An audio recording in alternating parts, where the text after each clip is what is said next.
Mid-September, but big recruiting notes hitting all over the state of Louisiana. This is Louisiana versus all y'all's Recruit That Boot. He's Sam Spiegelman. I'm Jarrett Roser, and we have Louisiana's top remaining uncommitted senior, now no longer uncommitted. We have one of the top prospects in the state for the 2027 class, becoming the state's first 2027 prospect to announce his college commitment, and it's a big one for the LSU Tigers. And we look back at a couple of notes coming out of LSU's home win against Florida to open SEC play, as well as maybe a little bit of the Friday night, late night action in the Superdome between Edna Carr and American Heritage that eyes all over the country were tuned in to watch. Again, he's Sam, I'm Jarrett. And Sam, how are we doing week 2 for you, having to watch from afar and tune in on streams and whatnot to watch Aiden Hall and Richard Anderson and those guys on a Friday night?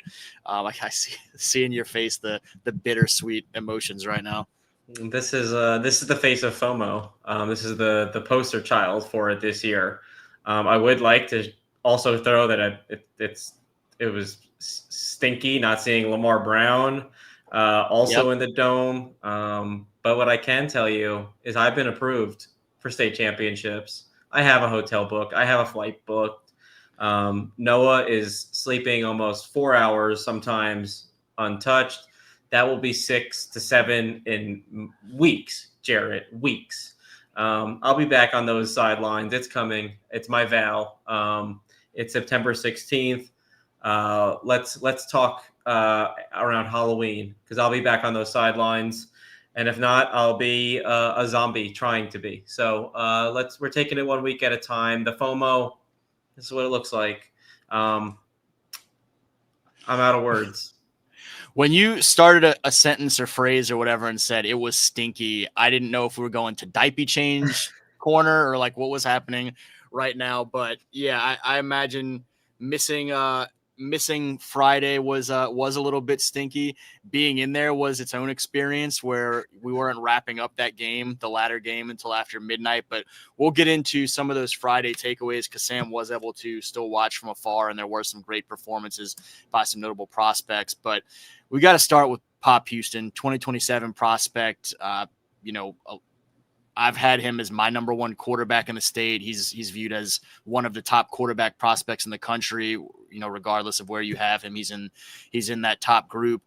And going into the last weekend, we felt like Oklahoma was kind of our gut read on the situation, but we told folks LSU was very much in play and to kind of monitor the Tigers, and heck of a weekend by the Tigers to make sure that they got this thing done.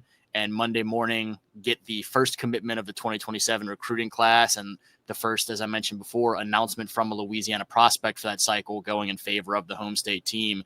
So I'll let you kind of start with unpacking just kind of how all of this happened. And we're going to have a lot of different angles, obviously, to navigate there. But Pop Houston, LSU commit.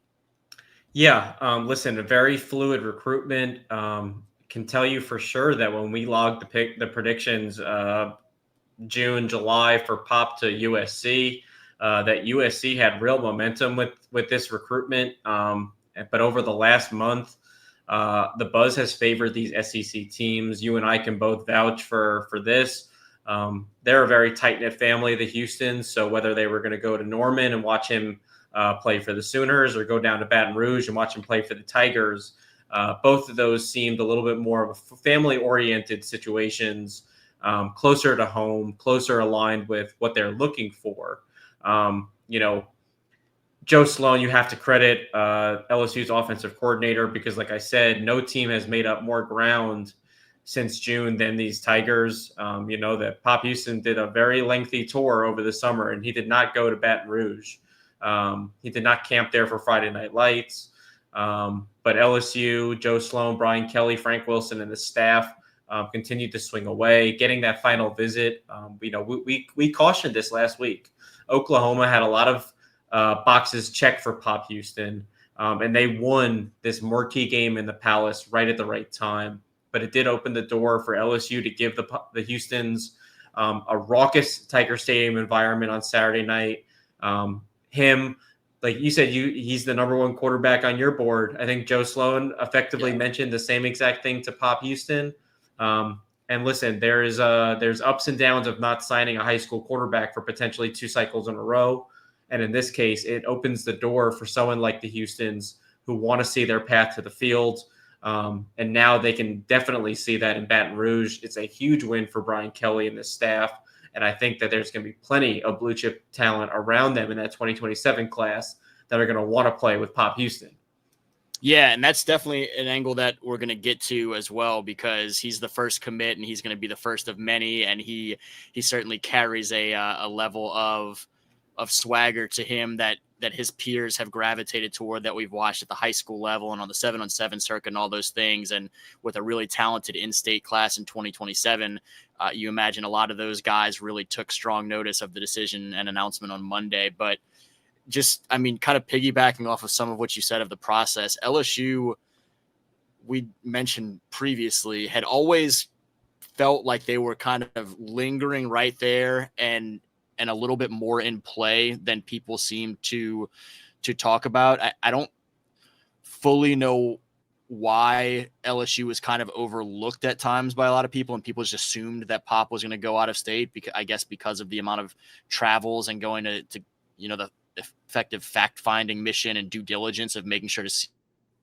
all these programs. But we were told repeatedly that LSU was far more of a factor, that the opportunity to play for the home state program was huge. The affinity for Joe Sloan, who wouldn't have an affinity for Joe Sloan? And we've talked about him and his lovable character, but also getting a chance to get into some of those meetings this spring. I know it impressed the Houstons to watch the way he worked with not just Nussmeier, but the entire quarterback room and developing the guys behind Garrett.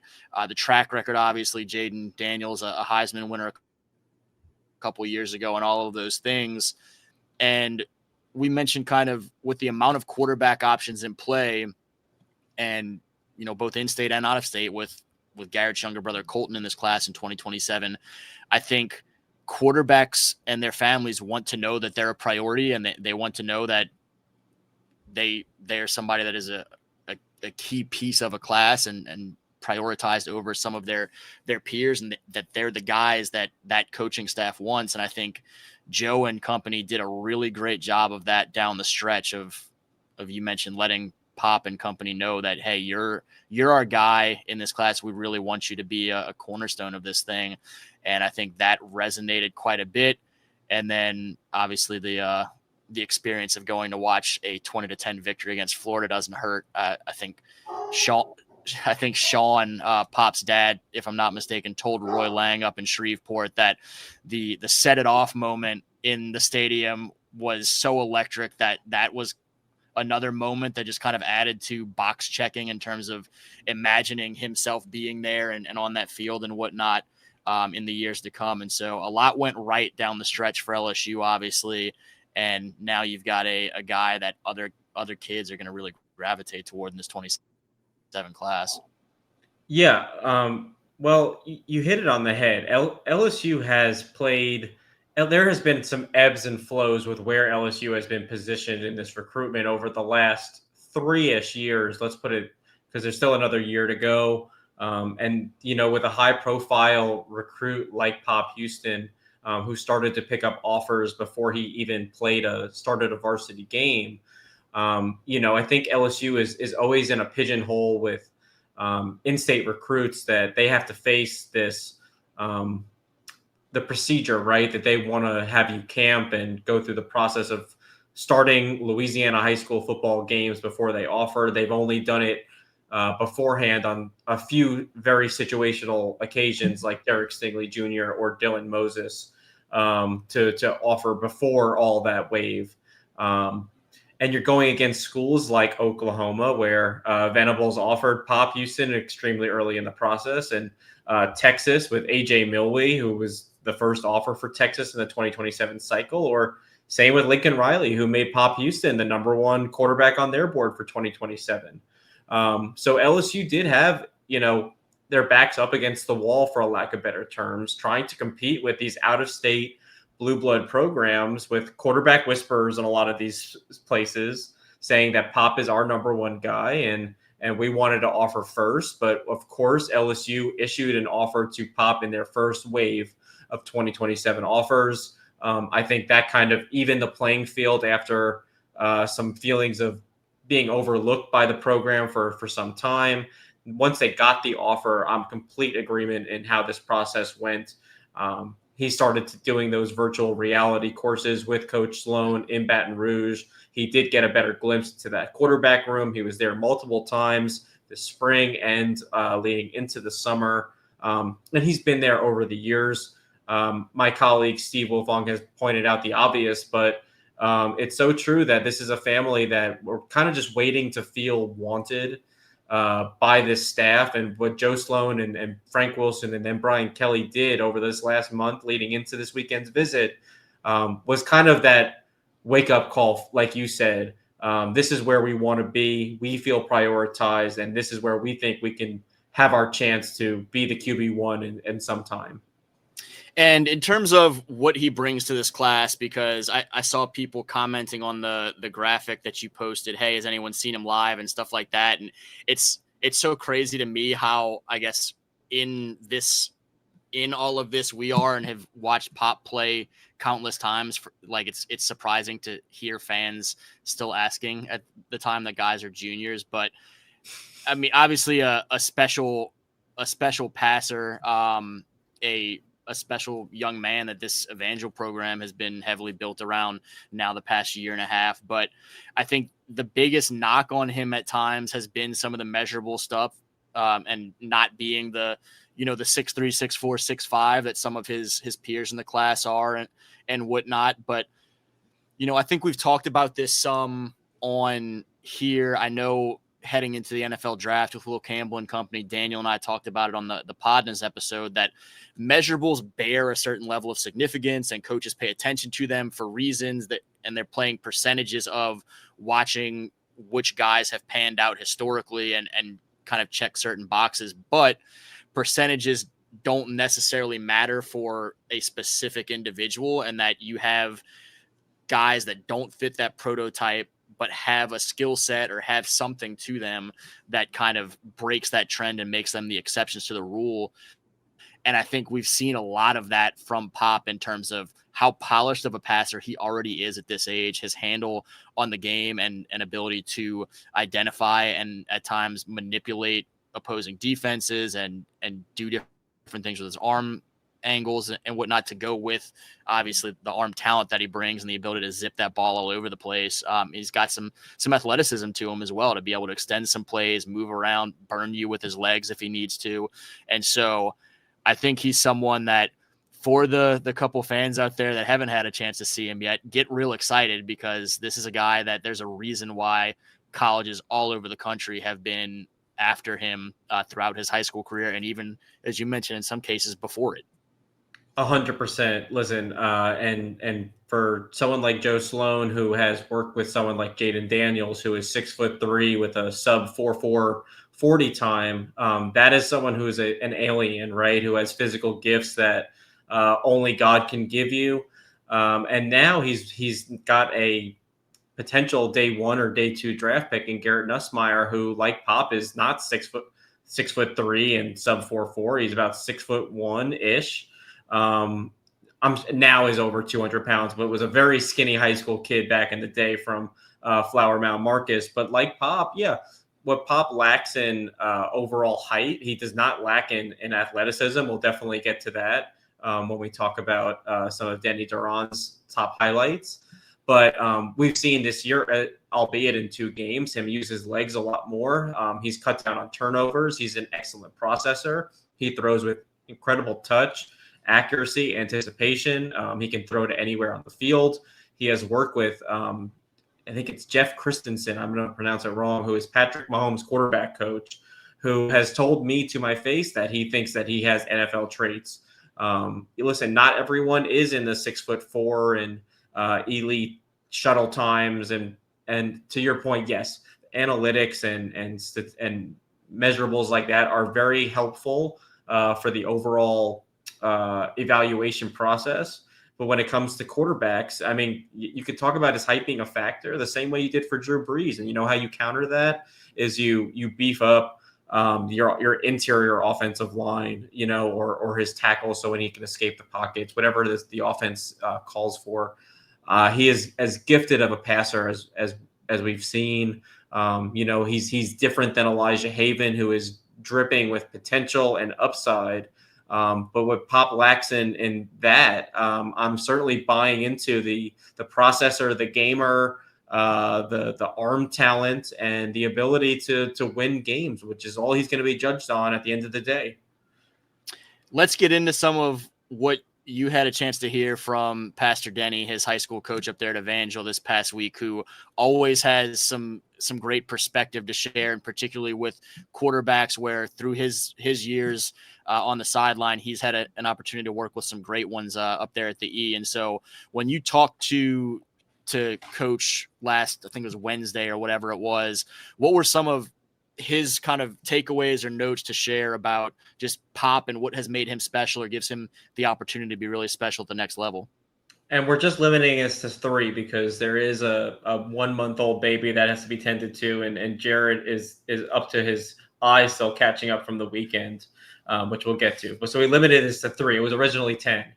On a scale to 10, he's an 11 with his devotion to his craft. He has thrown thousands of footballs, and never in my life have I seen someone throw as many times as this guy has.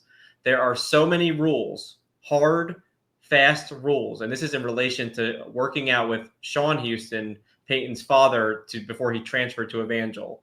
And he has broken every one of them before my eyes. That's how good he is, that he is a rule breaker. Okay. Now we talked about his leaning on his legs to pick up chunk yardage and running and escaping the pocket. This is coming from Denny Duran, a former Louisiana Tech quarterback. He is truly a great athlete. And if you're going to be great, you have to be a great athlete. And if you don't, you're going to fall short in the greatness category, of course. He can run the ball and do so with power. I've seen him run over linebackers. This kid loves contact. It feels like I'm John Gruden speaking. When I was a quarterback at Louisiana Tech for 2 years, I never remotely liked contact. Nevertheless, loved it like this kid. This kid runs over people and finds people to run into, and he does it with style. It's so good. Okay, I got one more, and I know it's going to get cut off, so I'm hoping I still have it on my browser. Okay. This is in. I need to. I can't sell this short. I need to get the. It's too good. He's quiet, an unassuming leader off the field, and always gives credit to his teammates and never draws attention to himself in any manner. But when he steps onto the field, he is a warrior. He's like a thoroughbred finishing the Kentucky Derby. After a series, I swear there was smoke coming out of his helmet. He competes with every fiber of his being. It's incredible. The descriptiveness of those. I don't know why I started trying to write and keep up with the quotes. Like there was no point to me doing that, but I was just so enthralled by everything that was being said that I felt like I was watching an important press conference that I needed to make sure to keep up with. I told you that I had one again from Roy, who was up there, and I think the quote was actually a year ago talking about Pop and kind of arriving, but it kind of resurfaced this week and is relevant to what we'll get to in a second, which is the impact for the 27 class overall. And Coach Duran told Roy that Pop was reminding him of Jesus because every time he looked at him, there were 12 guys following him around because of just the impact on his peers and people wanting to follow the lead that he provided. And again, we've seen that. I mean, just in terms of guys that have headed over to Evangel, guys that have followed along with these 7-on-7 teams the last couple of years and all those things. And now as we look at this 27 class, we've talked about some of these other guys, some of the great depth of weapons that Louisiana in particular has to offer in this 2027 class. And I mean, a week ago, we said it felt like Ahmad Hudson was starting to lean the direction of LSU. There are some others like Braylon Kale at Cecilia that we feel like LSU is well positioned with Javon Vital down at Hamilton Christian and Easton Royal at Brother Martin, the St. Aug duo, and the list just kind of keeps going on. A lot of these guys know Pop somewhere between a little bit and really well. And he's someone that I've talked to high school players around the state from the 7-on-7 perspective, that even guys who have never seen him play, don't know him, know about him, and are intrigued by the opportunity to potentially play with him. And so I anticipate this being a really nice, kind of feather in the recruiting class cap for the Tigers to start, that is going to catch a lot of eyes from some of his peers. And that's part of why Pop and the Houstons wanted to commit early, was to go now piece together this class like they're putting together the Avengers or something. And so as you look now at what's next for LSU, how huge of a start to this class is he?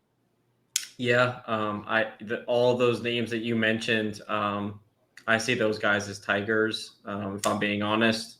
Let's start with the running back position. First of all, let's start with the quarterback position. I think that they're still well positioned to add their legacy target of Colton Nussmeier to the mix. I think that Pop Houston is only going to invite the competition.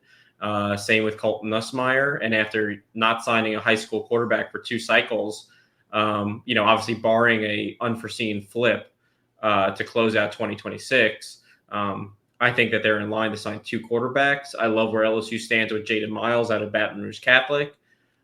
There is a steep group of talented pass catchers in Louisiana, and I like where LSU sits with Ahmad Hudson, the number 1 tight end, Easton Royal, the number 2 wide receiver, Braylon Calais after visiting for the Louisiana Tech game. I think that LSU has moved into pole position there. The same with Javon Vital and Miguel Whitley. I don't think there's a team that's recruiting Whitley harder than LSU right now. He'll visit next month for the first time this season. We know that St. Aug's Catholic League schedule is very uninviting for families trying to get places on Saturdays. I think we have to get Valdez on here at some point to talk to him about this. And then also sticking with the offensive side of the ball, we talked about Drew Brees and those great guards that the Saints used to have.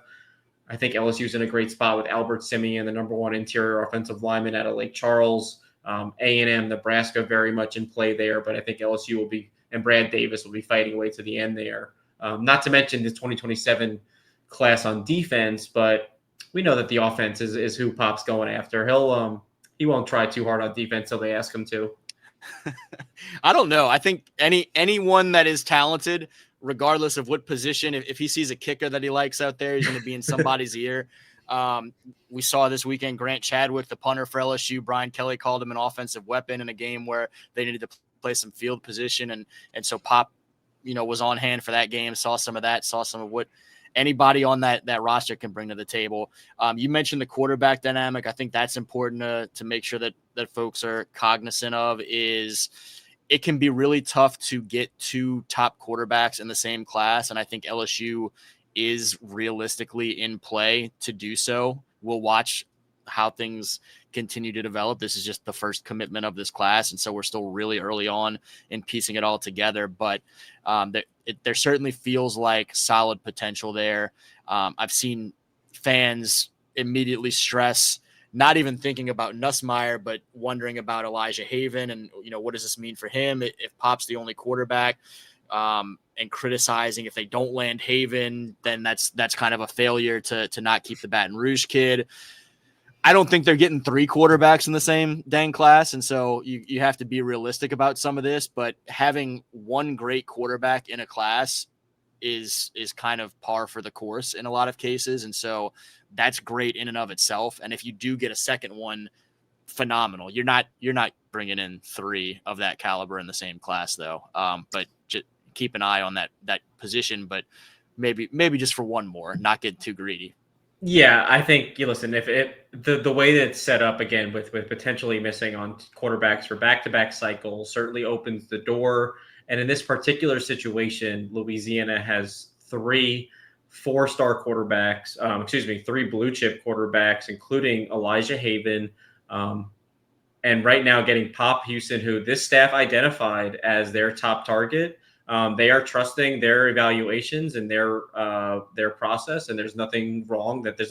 They have done nothing wrong to question them so far with the way that their quarterback room has looked and produced over the years. LSU certainly loves Elijah Haven and will continue to recruit him, but I don't think it's realistic to expect Elijah and Peyton to be in the same class. Although Peyton and Eli certainly has a ring to it, and I think for most Texas quarterbacks like Colton Nussmeier, LSU might be on the back burner or trend down after this. But he is the younger brother of Garrett Nussmeier. He has been to LSU far more than any other campus, and Joe Sloan absolutely loves him after what he did at Friday Night Lights this past year, what he did going as a junior so far at Flower Mound Marcus. And the fact is that when his dad coaches at the Saints, he's a legacy now at LSU. It adds up those circumstances for this to potentially happen. And it's still not a given because much like Elijah, where Florida, Alabama, Georgia, Auburn, Georgia are in play, a lot of those same schools are also recruiting Little Nuss. And he still has his ear open, but he has not made his decision yet. All three of those guys were on campus Saturday for that game. All three are fantastic quarterbacks. And so wherever they end up, as much as LSU fans may love to have all of them, I think we're excited to see them all get their opportunities wherever that may be, and look forward to their continued development. Also this Saturday, a huge crew in Tiger Stadium all around. I think a good chunk of the guys that we've talked about, I saw Jaden Miles there, saw Ahmad Hudson there, saw Vital there. And so that list kind of goes on. There were a couple of notable commits to other big programs that it seems like, whether there's some traction in potentially flipping them or certainly some excitement from some of the current commits in trying to flip them. But Emmanuel Iheanacho, the big offensive lineman, JJ Bush, the linebacker, both committed elsewhere, both hearing quite a bit from the LSU coaches, as well as guys like Lamar Brown and company that are saying, hey, come be a part of this 2026 class in purple and gold. What's your feel coming out of this weekend and these visits on those guys and the potential that the Tigers could still land them in their class? Yeah, really talented group of committed visitors, starting with five-star offensive tackle Manny Iheanacho, the Oregon commit. We know that LSU was kind of in that lead group along with Georgia and Oregon before he committed to the Ducks. Lamar Brown is recruiting him, so add another person along with Frank Wilson and Brad Davis and Brian Kelly. I just got Frank on the mind, I guess, which is going to be. Frank's involved somewhere along the way. It might not be his position, but he's in the mix. Frank's recruiting the DC area. I'm told he's added New Orleans, Louisiana, and DC to his resume. No, I think LSU's got a shot. We'll see if he makes it back into campus. We know that the number 3 running back in the country, KJ Edwards, who's committed to Texas A&M out of East Texas, which is not too far away from LSU in Baton Rouge, will be back next month. He has already told that. To me, I think LSU again will have a shot to flip him, but it's an uphill battle going against the Aggies and how well they've recruited KJ.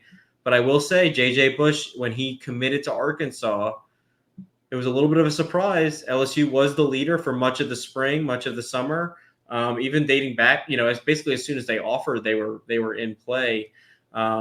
And he kept the door open with LSU, and they've reciprocated. Blake Baker is a big fan of JJ Bush and his athleticism. He's someone I am watching and putting on top of my flip watch with these 2026s. And then we'll keep an eye on how things progress with KJ Edwards and Manny Iheanacho moving forward. If you're JJ and you're in town for that LSU Florida game, you have to like what you're seeing. Obviously the Weeks brothers are flying around out there playing some great ball, Perk and everything that he's doing now in his adjusted role. And then when you're suddenly without Witt and West, you're seeing Devon Keys and Zach Weeks and Tyler Singleton and company step up and be ready for those moments to go make plays on what has become a fantastic LSU defense this season. Early on has been kind of leading the way as the offense kind of finds its rhythm. Another in-state guy, another linebacker who will now be heading out of state for college, a guy we've talked about a few times during the course of this year. J. Mike Garrett moved in this spring from Alabama, was once an Auburn commit, decommitted early this summer, had taken some trips and checked out a couple places, and he committed on Monday evening to Ole Miss, which had been a program that had been as steady with him of late and kind of pushing, I think, more so than some of the other programs. And so a guy that was entering senior season, my top remaining uncommitted prospect in terms of the 26 class, is now off the board as these dominoes remaining become kind of few and far between among top prospects. What did you see in terms of the way that J. Mike ended up in this Rebels class, as well as what the folks in Oxford will get from him at the next level ultimately? Yeah, I'm a big fan of J. Mike. Kind of a smallish linebacker, but I think that's kind of what a lot of defensive coordinators like Pete Golding really like at this point. They move sideline to sideline. They're quick, they're instinctive, and he comes out of his stance like he's shot out of a cannon. And I know he's off to a fantastic start over there at Central, and hopefully maybe we'll see them later this year. At least I'll obviously speak for myself. I know that you will, but I think this is a great fit. He's visited Clemson, LSU, and Ole Miss in as many weekends. But Ole Miss was the team on top, and then they went on a run and added a bunch of talent to their defense after official visits. So I think that J. Mike was kind of in a wait-and-see mode. Georgia Tech had reached out, Vanderbilt, Texas A&M, Miami, Colorado, all kind of, Clemson, LSU, and then Ole Miss circled back after losing a couple of commitments. I think that was the place he always wanted to be. And it kind of opened up for him to have his spot back. And like I said to start, I think he's a great fit for what Pete Golding does over there on that Rebel defense. He has a shark that loves to hunt, and I'm super excited about him. We're talking about this LSU linebacking core, but J. Mike has a lot of those similar traits that I love in linebackers. Yeah, super athletic, flies around, everything that you just said. One of his first highlights in a Central uniform when he got ruled eligible heading into Jamboree week was a long touchdown return of an interception. And I think we're probably going to see some more of that over the course of this senior year with the ground that he can cover it in a hurry and does not shy away from physicality. Wrapping up, just kind of quick takeaways from those dome games, U-High and Rummel. Rummel ends up kind of wearing on U-High over the course of that second half and pulling away a little bit with a 30-17 win. And then we got the nightcap, which Bryce Brown, the Edna Carr coach, said he couldn't remember another game where they started on a Friday and didn't get a chance to leave out till Saturday morning. That's kind of what we were working with there, going after midnight on Friday night. From what you were able to see, what were kind of some of your takeaways? I know you had to get to bed and recap the tail end of that crazy one between Edna Carr and American Heritage. But you saw some pretty great stuff from what you were able to stream on Friday night, even before catching up Saturday. Yeah, I'm super impressed, not only with the young talent that's emerging for Edna Carr, but literally in those back-to-back games, I don't know if there's a defensive line tandem as good as Lamar Brown and Big Rich Anderson in the country. Both of those guys are playing with their heads on fire to open their senior seasons, and Big Rich is a problem. American Heritage had no answer for his penetration, his strength and power from the middle of that defense. That secondary flies around and is punishing the receivers. I still think that this Edna Carr offense is kind of finding its legs, which is unique for us to say. It's usually been the strength, but they run the ball exceptional. That offensive line is really powerful. Those running backs are really talented. And John Johnson is a fantastic high school quarterback and is someone that we are all learning to really trust when the game is on the line. And for them to come back in the second half and obviously force and win in overtime, Heritage is no joke, even though they did not have Diabell, which you and I and Josh, our colleague, our great friend, were talking about before the game. American Heritage is a lot like Baton Rouge Catholic. They are always prepared no matter who they have. Their backups are quality football players. So for Carr to step up in that moment, return from a deficit and win that one in crunch time, though it was a nice win for them as their Louisiana's top ranked national team. But I think those are the kind of wins that, they don't see a lot when they're dominating district. This is the kind of whatchamacallit, non-district game that'll get you ready for those playoff games. The U-High and Rummel game, Lamar was fantastic. I think even in the loss that he was someone that stood out really from start to finish. Also for U-High, Lawson Dixon, the Southeastern Louisiana committed wide receiver, had a huge game up over, I think he was at 12 catches for up over 110, 120 yards, a couple touchdowns, and was really impressing folks. There were, media and coaches and everybody that were there on the sideline that were asking more and more over the course of the game, wait, who's that wide receiver right there? He can play.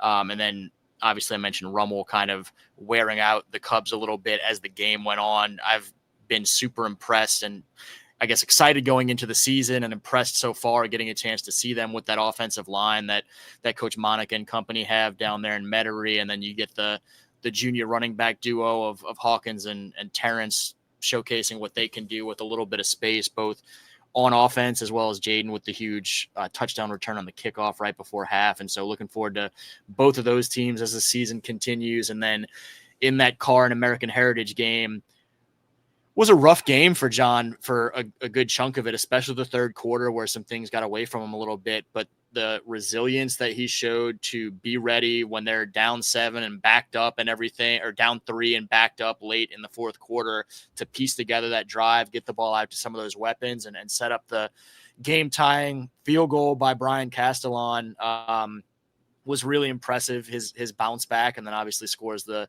game winning rushing touchdown in OT. But man, and also shout out to Floyd Jones, senior wide receiver, who made some great plays, including the acrobatic touchdown in the beginning of the second quarter. He's someone that I think is going to open some eyes as well when we talk about some kind of under the radar senior wide receiver recruits. Floyd's going to be in that mix and have a chance to join this huge recruiting class coming out of Carr in 2026.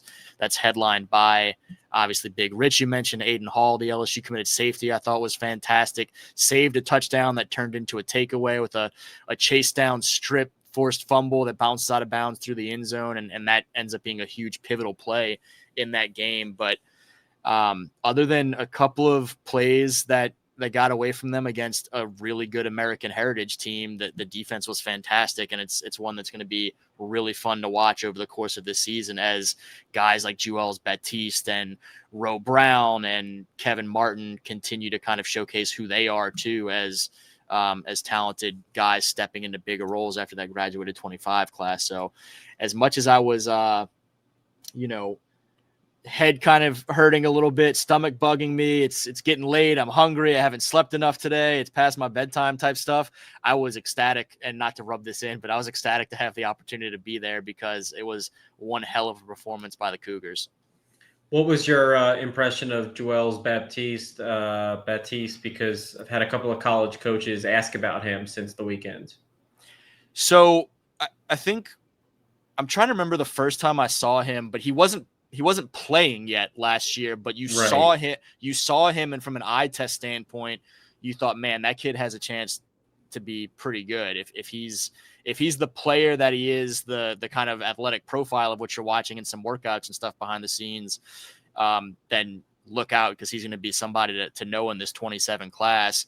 And the more we've had a chance to see him, including some flash plays in that spring game at Destrehan, I've just continued to kind of creep him up my rankings the more and more I see, not wanting to go overboard and jump him up all the way just yet. But he was out there in that number 20 jersey now this season, I guess kind of honoring Corey Adams, who we had a chance to talk about. And so that was cool to see, as well as emotional. And I mean, you bear a lot of responsibility when you do that too. And he, I thought, played well.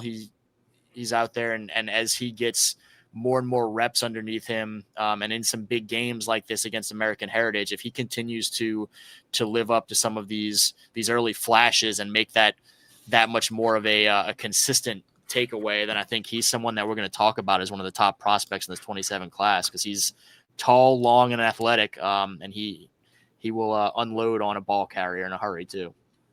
I don't disagree with that. He's someone I feel like I've known for quite a while, and yeah, I saw the flashes. And he has my attention, and now he has my curiosity. Let's leave it at that.